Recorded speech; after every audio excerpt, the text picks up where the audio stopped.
जनाब चेयरमैन, आखिर में अंग्रेज़ी में मैं नेतन्याहू साहब को एक पैगाम दूंगी। If it is war you want, it is war you shall get. और जो उसने मुसलमानों को कहा है कि you are children of darkness, you are children of darkness and you are Amalek, तो हम उसको बताना चाहते हैं यहाँ फ्लोर ऑफ द हाउस से कि we are neither children of darkness nor are we Amalek, but we know how to fight back and fight back we will. मैंने पहले ही दिन इस सेशन के आगाज़ पे एक फातिहा पढ़ी थी फ़लस्तीन के शहीदों के लिए, और वो फातिहा तो हमने पढ़ दी और शायद उन शहीदों को हमारी उस फातिहा की ज़रूरत नहीं, क्योंकि वो शहादत के इतने बड़े और इतने आला मुकाम पे हैं कि उनको इस फातिहा की हमारी तरफ से ज़रूरत नहीं। लेकिन एक और फातिहा हमें पढ़ देनी चाहिए मुसलमान दुनिया के हुक्मरानों के और OIC नामी इदारे के लिए, उस पर भी हम यहाँ फातिहा पढ़ दें, क्योंकि ये दोनों जो ये ऑर्गेनाइजेशन जो है इसका आज के हालात के तनाजुर में इसका कोई मकसद नहीं, कोई मतलब नहीं, और ये सिवाय मुसलमान दुनिया के ईमान का तमाशा बनाने के और किसी काम की नहीं। जनाब चेयरमैन, उस तरफ से एक बात, चंद बातें बहुत क्लियर हो गई। नेतन्याहू ने इस बात में कोई शक नहीं छोड़ा, खुल के की है कि ये जंग अब फ़लस्तीनियों और इज़राइलियों की नहीं है। उसने खुल के ये कहा है कि ये जंग अब इस्लाम और मगरिब की जंग है। नेतन्याहू ने चंद दिन पहले जो अपनी कौम से ख़िताब किया उसमें उसने एक वाज़ेह पैगाम दिया सुनने और समझने वालों के लिए। जैसे अभी सेनेटर अफनानुल्लाह ने कहा कि ये जंग अमालेक के ख़िलाफ़ है, और उनकी जूइश बाइबल में अमालेक वो हैं जिनके दूध पीते बच्चे, मर्द और औरतें, भेड़ बकरी ऊँट गधे तक और हर जिंदा चीज़ जो है वाजिबुल कत्ल और ज़िंदा नहीं रहनी चाहिए। जनाब चेयरमैन, ये किसी मुसलमान के मुंह से निकलता तो उस पर इस्लामिक फंडामेंटलिज्म और मुल्ला होने का और इस्लामोफोबिया जो उनके अंदर उमड़ पड़ता है उसका इल्ज़ाम लगता। लेकिन वो आज कहता है, मजहबी हवाले देता है, अपनी तरफ से मजहब की जंग करार देता है, और मुसलमान खामोश। शर्म का इससे ज़्यादा मुकाम मुसलमान उम्मा नामी अगर कोई चीज़ है तो वो आज उनको शर्म से डूब मरना चाहिए। आज से ज़्यादा कमज़ोर शायद तारीख़ में यहाँ उलमा बैठे हैं, उनसे पूछिए कि क्या मुसलमान आज से ज़्यादा कमज़ोर कभी थे कि सब कुछ होने के बावजूद उनकी ज़बानें नहीं खुलती। एक तरफ बच्चे माँओं के पेट में जो हैं कत्ल हो रहे हैं और दूसरी तरफ गाने बजाने की महफिलें। शर्म का मुकाम। चेयरमैन साहब, एक बच्चा 7 साल का अमेरिका में उसके पेट में 26 छुरियां मारी गई, 26 बार 7 साल के जिस्म में। बताइए ये किसके खिलाफ था? वो फ़लस्तीनी माँ का बच्चा था, फिर उसको भी छोड़िए तो फ़लस्तीनी था। कल एक पाकिस्तानी निजाद डॉक्टर थी, डॉक्टर जहानारा, उनको इसी तरह चाकुओं के वार से कत्ल किया गया। क्या वो इस जंग का हिस्सा थी? नहीं, लेकिन वो समालीक में शामिल थी क्योंकि वो मुसलमान थी। ये समझ लीजिए कि जो ममालिक जिनके झुरमट में ये जंग जारी है और वो खामोश हैं, जिनके सामने बच्चे ज़िबा हो रहे हैं लेकिन उनके दिल नहीं दहलते, उनको ये समझ जाना चाहिए कि नस्ल कुशी सिर्फ फ़लस्तीनियों की नहीं है, ये नस्ल कुशी तमाम आलम इस्लाम के मुसलमानों की होगी। और इसका मकसद फ़िलहाल तो हर जिंदा फ़लस्तीनी बच्चे का कत्ल है। ये उस वक़्त तक कारपेट बॉम्बिंग करते रहेंगे, आग बरसाते रहेंगे, जब तक कि हर जिंदा फ़लस्तीनी या मौत की नींद सो जाए या इज्तमाई कब्रों में दफन हो जाए। तब तक ये कत्ल व गारतगिरी नहीं रोकेगा, क्योंकि उसकी पुष्ट पर पूरा मगरिब खड़ा है और इन गरीबों की पुष्ट पर उनके ईमान के अलावा कोई नहीं, हम भी नहीं। जनाब चेयरमैन, हम ये ना भूलें अपनी ज़ात के लिए, अगर हम थोड़ी देर के लिए अपनी ज़ात के लिए हम सेल्फिश हो जाएं तो ना भूलें कि हमारे हमसाए में नेतन्याहू का एक बगल बच्चा बैठा है मोदी नाम का। मत भूलें उन्होंने क्या स्टैंड लिया। उन्होंने नेहरू और गांधी का कहा हुआ जो है वो स्टैंड नहीं लिया। मोदी ने खुल के इसराइल की सपोर्ट की।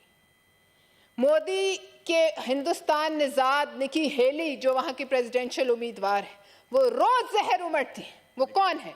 निकी हेली। वो हिंदुस्तानी है, वो भारतीय है। जनाब, भारत कनाडा में रंगे हाथों पकड़ा गया है खालिस्तानी सिखों के कत्ल में। इस वजह से अपनी खिफत छुपाने को वो मगरिब का पालतू बना हुआ है और बढ़ बढ़ के जो है वो इनकी इस कत्लो गारतगिरी की हिमायत कर रहा है, क्योंकि उसकी आंखें इधर हैं हमारी तरफ। कतर में जासूस पकड़े गए हैं इजरायली। अब जनाब चेयरमैन, आपको याद कराऊंगी 1984 था शायद, जब आपका न्यूक्लियर प्रोग्राम जो है वो जरा बन रहा था, तो कहूटा के ऊपर बमबारी की एक साजिश तैयार हुई, जिसमें इजरायलियों ने भारतीय जामनगर की बेस से उड़ना था और उड़कर कहूटा को नेस्तो नाबूद कर देना था, तहोबाला कर देना था। और उसकी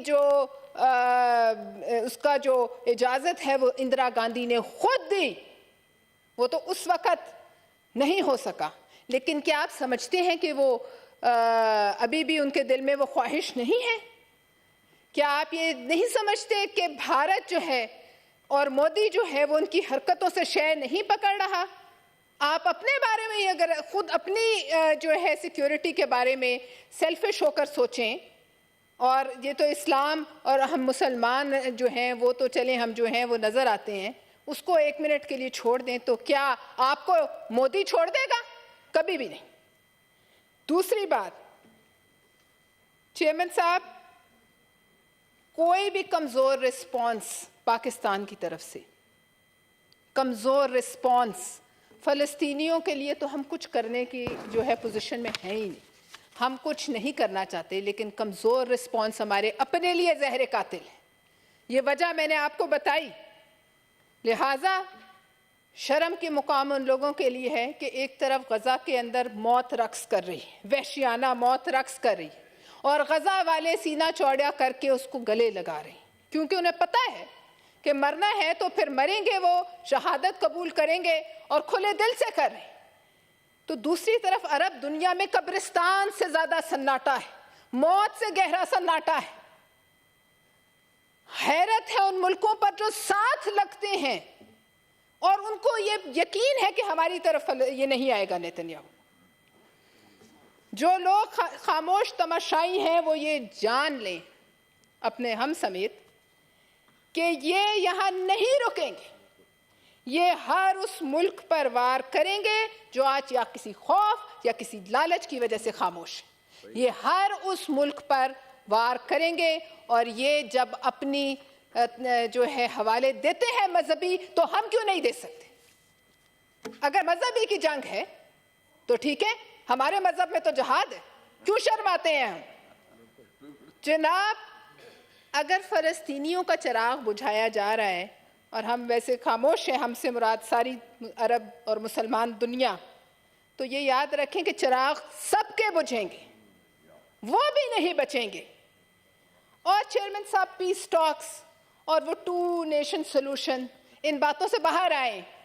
कौन सी पीस टॉक्स? ये गुमराह कौन है? 1972 में जब हिजबुल्लाह नहीं था, हमास नामी कोई चीज नहीं थी, ईरान में भी इस्लामी इनकलाब तब नहीं आया था। उस वक़्त एक मुसन्निफ और शायर थे गन्नान कन्नाफी, जिसको बाद में उसकी 14 साला भांजी के साथ इजराइलियों ने शहीद किया था। उसने कहा, उसने तारीखी जुमले कहे कि इसराइलियों के साथ पीस टॉक्स ऐसे ही हैं कि जैसे गर्दन और तलवार के दरमियान गुफ्तो शनीद हो। कौन से पीस टॉक्स? जो आपको जानवरों से कम समझते हैं, जो आपको बर्बाद करने को एक मजहबी फरीजा समझते हैं, तो क्या मुसलमानों पे फर्ज नहीं कि ऐसे माहौल में वो खड़े हों? क्या हम सब कुछ भूल गए हैं? उस शहीद ने बिल्कुल ठीक कहा था। आज हम गाजर मूली की तरह वो कट रहे हैं, कल हमारी बारी भी आएगी जो हम अपने बच्चों को गर्म बिस्तरों में लेके रात को सोते हैं और हमें एहसास नहीं होता कि वहां इस घड़ी क्या हो रहा है। तो क्या हम बच जाएंगे? नहीं, ये हमारी कमजोरी है और ये हमारी कमजोरी गर्दानी जाएगी। जनाब चेयरमैन, आज कोई आगे बढ़कर उसका हाथ रोकने के लिए तैयार नहीं, हाथ रोकने वाला नहीं। 2 अरब से ज्यादा हैं हम, मजबूर हैं वो और पसपा हैं, लेकिन हमसे ज्यादा जो है कमजोर कोई नहीं। इससे और ज्यादा क्या कमजोरी है कि तमाम तर तेल, गैस और अल्लाह की जो नेमतें हैं उनकी आप पर बारिश है, अरबों आप पर बारिश है। हम तो चलो IMF के ट्रैप में फंसे हैं, तुम पर तो बारिश है। तुम तो 2 दिन के लिए तेल बंद करो तो दुनिया उलट जाएगी, मगर नहीं, तुम तो इन्हीं के जरिए उन जहाजों को तेल फराहम हो रहा है जिसके जरिए वो मिसाइल और बम उन बच्चों, औरतों, मर्दों पर बरसाए जा रहे हैं। वो क्यों बंद नहीं हो सकता? वो तेल की फराहमी ही 2 दिन इजरायली जहाजों तक बंद हो जाए, मगरिब को तो छोड़े, तो उनको अकल ठिकाने लग जाएगी। जनाब चेयरमैन, जो तस्वीरें आती हैं, बच्चे माओ को पुकारते हैं, माओ की रूहें तड़पती होंगी, हम सब माएँ हैं, मलबे तले जिस्म दबे हैं। कभी सोच सकते हैं हम कि हमारे बच्चे इस जगह पर, इस मुकाम पर हो तो हम क्या करते? जनाब चेयरमैन, आग के इस समंदर में एक अच्छी बात है कि आलमी कवानीन का भी जनाजा निकल गया, भस्म हो।